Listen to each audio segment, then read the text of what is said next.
जय श्री कृष्ण, जय श्री राधे। आप सभी भाई बहनों को राम राम।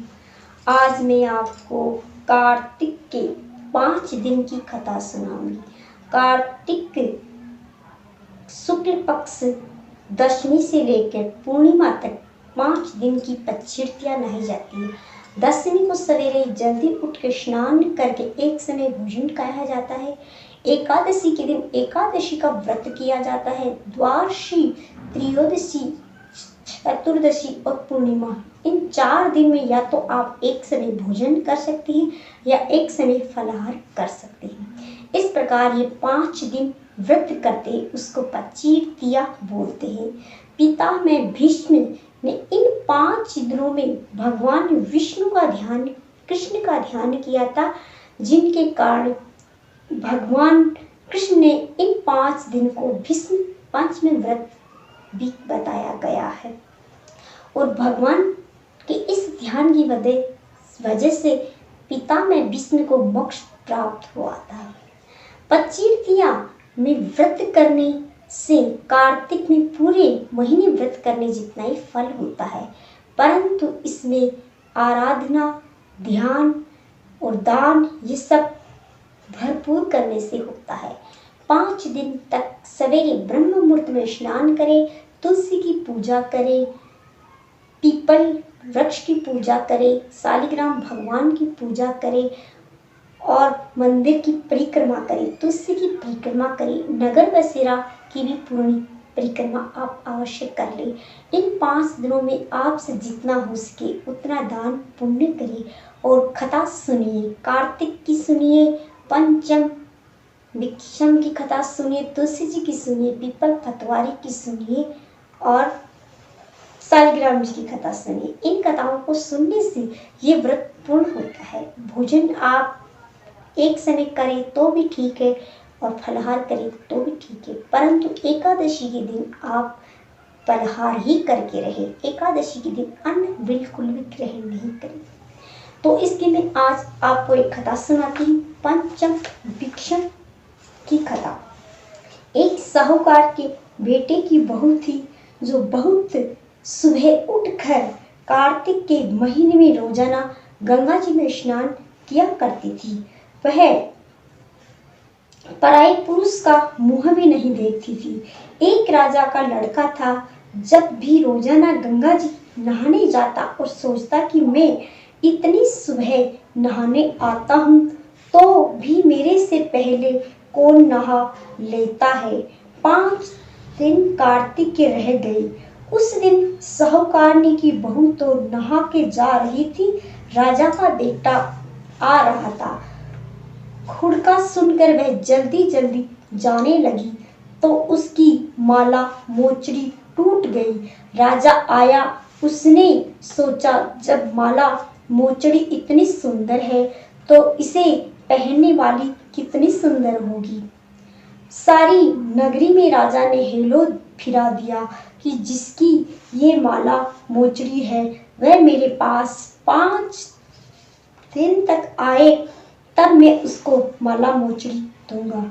साहूकारनी के बेटे की बहू ने कहलवा दिया कि मैं 5 दिन आऊंगी, पर किसी को साख भरने के लिए बैठा दियो। राजा ने गंगा जी पर बिछावन करके एक तोते को पिंजरे में टांग कर रख दिया।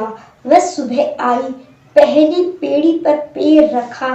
वह बोली कि हे कार्तिक के ठाकुर राई दामोदर, पंच पांडु, छठो नारायण, भीष्म राजा, उस पापी को नींद आ जाए। मैं सत्य की हूँ तो मेरा सत्य रखना।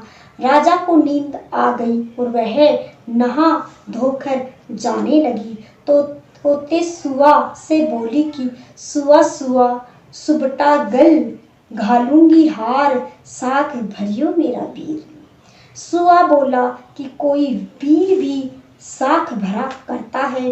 तब वह बोली कि सुआ सुआ सुबटा पग, घालूंगी नेवर, साख भरियो मेरा देवर। सुआ ने कहा अच्छा भाभी, मैं साख भरूंगा।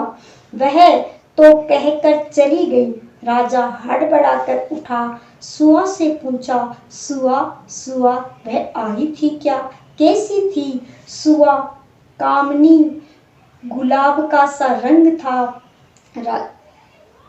आभा की सी बिजली, होली की सी जल, केला की सी कामनी, गुलाब का सा रंग। राजा ने सोचा कि कल मैं अपनी अंगुली चीर कर बैठ जाऊंगा तो नींद नहीं आवेगी। दूसरे दिन अंगुली चीर कर बैठ गया। वह आई, उसने वैसे ही प्रार्थना करी, बस उसको नींद आ गई। नहा के जाने लगी तो सुआ ने साख भर दी। राजा ने उठते फिर सुआ से पूछा तो सुआ ने कल के जैसा ही जवाब दिया। उसने सोचा कल तो मैं आंख में मिर्च डालकर बैठ जाऊंगा। तीसरे दिन आंख में मिर्च डालकर बैठ गया। सारी रात हाय राम करता रहा। तीसरी वह आई, हाय राम करके बिताई। वह आई, उसने वैसे ही प्रार्थना करी। राजा को नींद आ गई। नहा के सुआ से साख भरवा के चली गई। राजा उठा और बोला, सोचा कि कल तो मैं कांटों की सेज में बिछाकर सोऊंगा। चौथे दिन कांटों की सेज पर बैठकर हाय हाय करता रहा। जब वह आई, उसको नींद आ गई। वह प्रार्थना करके नहा के सुआ से साख भरा के चली गई। पांचवें दिन राजा आग जलाकर उसकी राख पर बैठ गया।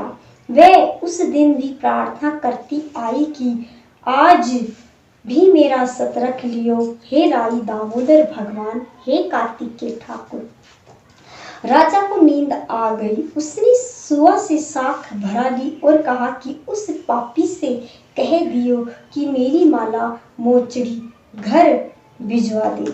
राजा ने उठते ही सुआ से पूछा कि वह आई थी क्या? सुआ बोला, आई थी, अपनी माला मोचड़ी मंगाई है। थोड़े दिन बाद राजा के कोढ़ निकल कर आए। त्राही त्राही पुकारने लगा। ब्राह्मण को बुलाकर पूछा कि सारे शरीर में जलन कैसे लग गई है? ब्राह्मण बोला कि ये कोई पतिव्रता स्त्री का पाप धर रखा है, जिससे लगी है। राजा ने पूछा कि अब ये कैसे ठीक होगा?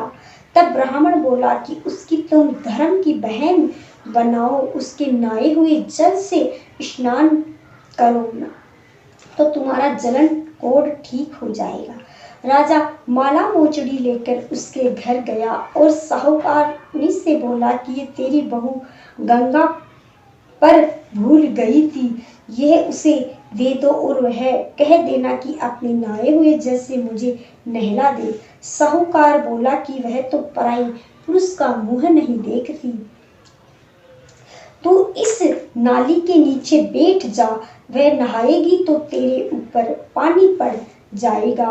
राजा नाली के नीचे बैठ गया। वह नहाया। जल गिरने से साहूकारनी की बहू का सत रखा। जल गिरने से उसकी काया कंचन सी हो गई। राजा को कोढ़ नष्ट हो गए और वह सुखी हो गया। हे पंच विभु देवता, जिस साहूकारनी की बहू का सत रखियो, ऐसा सबका रखियो। कहते सुनते बुखारे भरते का सत रखियो, मेरे सारे परिवार का सत रखियो। तो ये थी पंच विक्रम व्रत कथा।